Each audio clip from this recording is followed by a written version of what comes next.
Selamat berjumpa kembali Bapak Ibu, saudari-saudara, umat beriman terkasih dalam Tuhan, salam sehat, berlimpah berkat. Hari Rabu tanggal 10 Juni 2026, saya mengajak kita sekalian merenungkan kutipan Injil Matius bab 5 ayat 17 sampai 19. Masih seputaran khotbah Yesus di atas bukit. Kita dengarkan sabda Tuhan terlebih dahulu dalam nama Bapa dan Putra dan Roh Kudus. Amin. Dalam khotbah di bukit, Yesus berkata, "Janganlah kalian menyangka bahwa aku datang untuk meniadakan hukum Taurat atau kitab para nabi. Aku datang bukan untuk meniadakannya, melainkan untuk menggenapinya. Karena aku berkata kepadamu, sungguh, selama belum lenyap langit dan bumi, satu iota atau satu titik pun tidak akan ditiadakan dari hukum Taurat sebelum semuanya terjadi.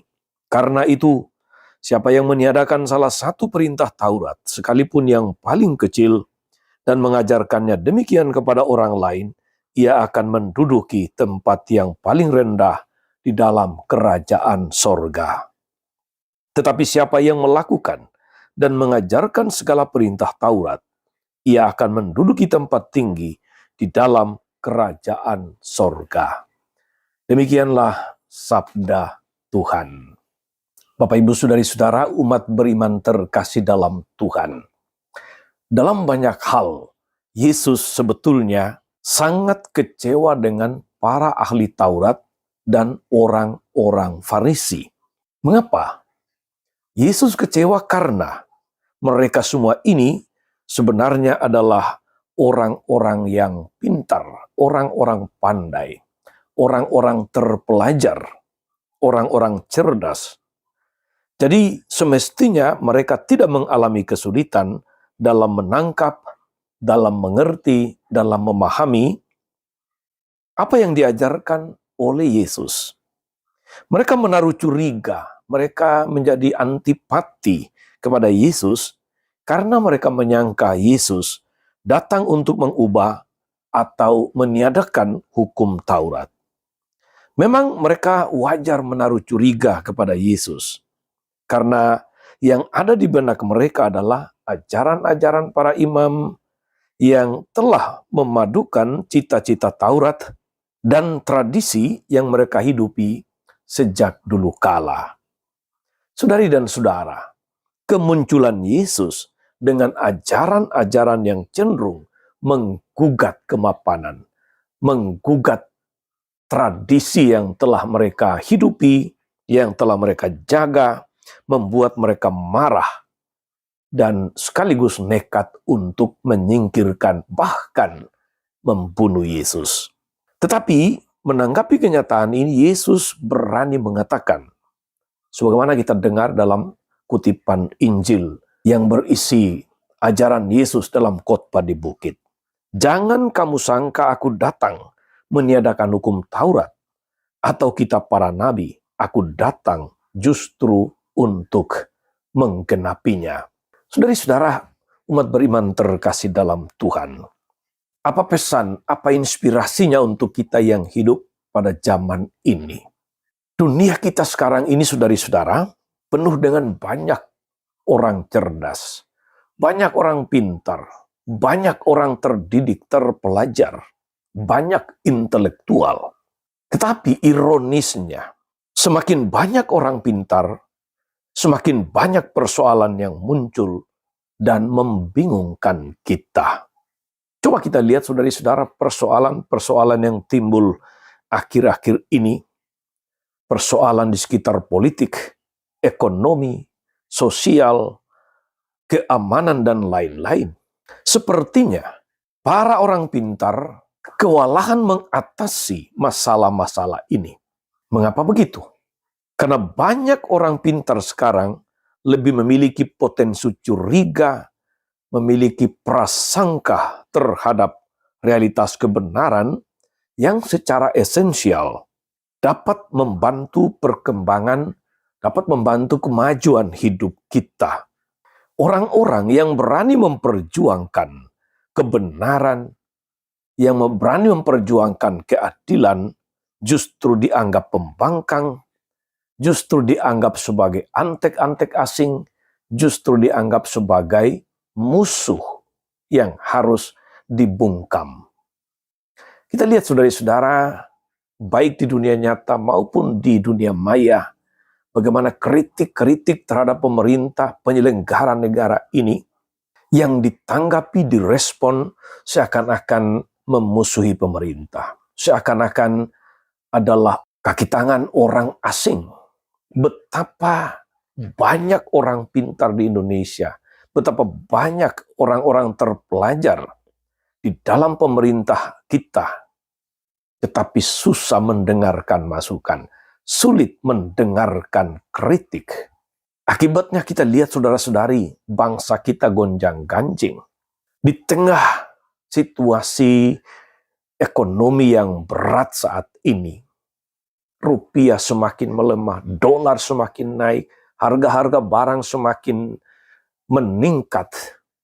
Orang susah mendapatkan lapangan kerja. Banyak orang kemudian di PHK. Pemerintah kita seperti tutup mata. Bahkan seringkali meremehkan situasi yang berkembang. Macam-macam masukan, macam-macam kritikan dari orang-orang yang peduli, yang mencintai bangsa ini, justru seringkali tidak didengarkan atau dianggap sebagai pengganggu saja. Akibatnya tidak ada peluang untuk menerima hal baru yang positif, yang berguna, yang bermanfaat bagi kepentingan bersama. Saudari-saudara, umat beriman terkasih dalam Tuhan, dunia kita aman, dunia kita akan damai dan kondusif sejauh kita yang dicap sebagai orang-orang pintar, atau sejauh mereka orang-orang yang terdidik, yang terpelajar, intelektual, cendekiawan, memiliki kerendahan hati untuk menerima koreksi, untuk menampung kritik, dan tawaran pikiran positif dari orang-orang yang memiliki kehendak baik. Jangan sampai apa yang dihadapi oleh Yesus pada zamannya tetap hidup pada masa kita ini karena kita tidak mau belajar. Banyak orang pintar tetapi tidak mau mendengarkan. Banyak orang cerdas, banyak orang terdidik tetapi tidak mau menerima kritik. Akibatnya situasi kemapanan, situasi-situasi yang sebetulnya tidak membangun, tidak memajukan, itu menjadi sesuatu yang terus mereka hidupi. Akibatnya jelas, saudari-saudara.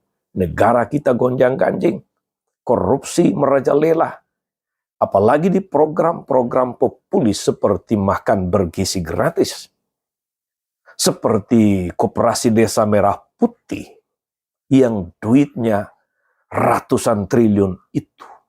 Potensi korupsinya menjadi sangat besar ketika orang-orang pintar, penyelenggara negara, menempatkan orang-orangnya bukan karena kapasitas, bukan karena profesionalitas, tetapi karena kedekatan, karena kesetiaan, karena berjasa pada masa lalu, karena kesetiaan kepada sang pemberi jabatan. Kalau demikian, saudari-saudara, situasi ini akan terus terjadi. Moga-moga makin banyak orang pintar di negeri ini, makin banyak orang terdidik, juga makin baik hidup kita, dan bukan malah sebaliknya. Kita belajar, saudara-saudari, untuk kita, dimanapun kita berada, mari kita menjadi orang-orang yang terbuka mendengarkan masukan, terbuka menerima evaluasi, terbuka untuk menampung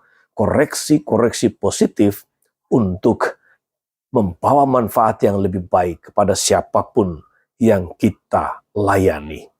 Tuhan Yesus memberkati kita semua. Amin. Tuhan Yesus Kristus, kami bersyukur atas firman-Mu yang meneguhkan kami untuk senantiasa memiliki kerendahan hati, untuk menerima hal-hal baru hal-hal positif yang memajukan hidup bersama. Kuatkan kami agar dalam segala situasi dan kondisi, dimanapun kami bekerja, dimanapun kami berkarya, kami senantiasa berusaha untuk menjadi pribadi-pribadi yang terbuka, yang menerima hal-hal positif, yang menerima masukan, kritik, atau apapun yang memajukan hidup bersama. Terpujilah Engkau Tuhan sepanjang segala masa. Amin. Saudari-saudara sekalian, berkat Allah turun atas saudari-saudara, atas mereka yang kita doakan, atau kita janjikan doa, mereka yang sakit dan menderita, segala rencana, karya, dan pelayanan hari ini, Bapa dan Putra, dan Roh Kudus. Amin. Tetap sehat, teruslah menjadi berkat.